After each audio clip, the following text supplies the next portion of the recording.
शांति। आज 19 मई 2025 है और आज बाबा हमें प्योरिटी की रॉयल्टी वाली आत्माओं की निशानी चेहरे से क्या दिखाई देगी, जो देवताओं को भी हमेशा दिखाते हैं, वो बता रहे हैं। तो आइए बाबा के शब्दों से ही सुनते हैं, बाबा के इशारों से ही सुनते हैं प्योरिटी की कौन सी झलक हमारे अंदर दिखाई देनी चाहिए आज के अव्यक्त इशारों से। प्योरिटी के साथ साथ चेहरे और चलन में रूहानियत की पर्सनालिटी धारण करो। इस ऊंची पर्सनालिटी के रूहानी नशे में रहो। अपनी रूहानी पर्सनालिटी को स्मृति में रख सदा प्रसन्नचित्त रहो, तब सब प्रश्न समाप्त हो जाएंगे। अशांत और परेशान आत्माएं आपकी प्रसन्नता की नज़र से ही प्रसन्न हो जाएंगी। प्योरिटी का अर्थ है जो सत्य है बस वही है, असत्य चीज़ की मिलावट नहीं तो प्योरिटी है। अगर सत्य के अंदर कोई मिलावट असत्य की आती है तो उसी को प्योरिटी का भंग होना कहते हैं।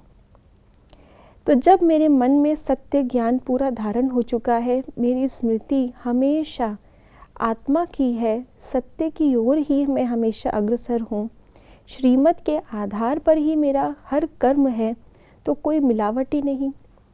और जब मिलावट नहीं होती तो कोई उलझन नहीं होती, क्योंकि बुद्धि को कुछ और सोचना ही नहीं पड़ता।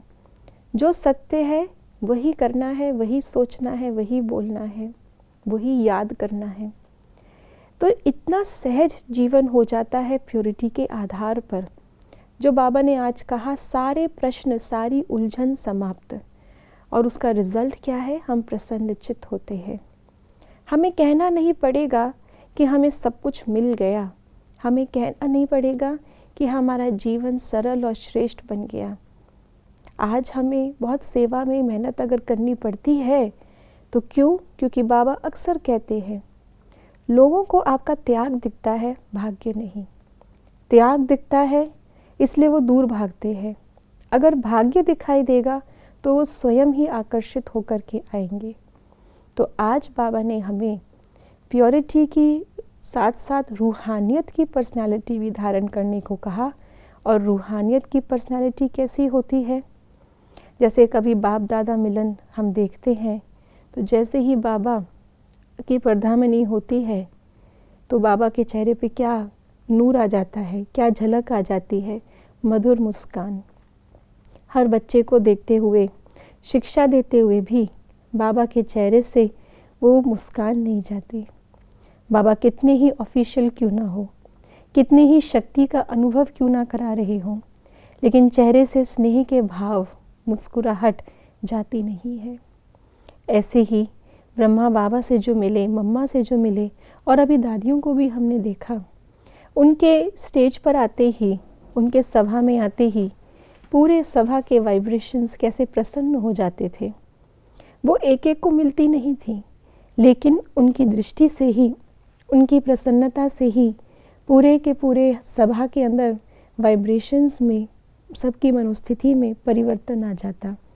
ऐसे ही जब हमारी ये रूहानियत की पर्सनालिटी और प्रसन्नता के चेहरे के हमारे भाव सब आत्माओं को अपनी ओर आकर्षित करेंगे, तो सर्व आत्माओं के प्रश्न भी समाप्त हो जाएंगे और अशांत आत्माएं भी प्रेरित होकर के अपना वर्षा पा सकेंगी।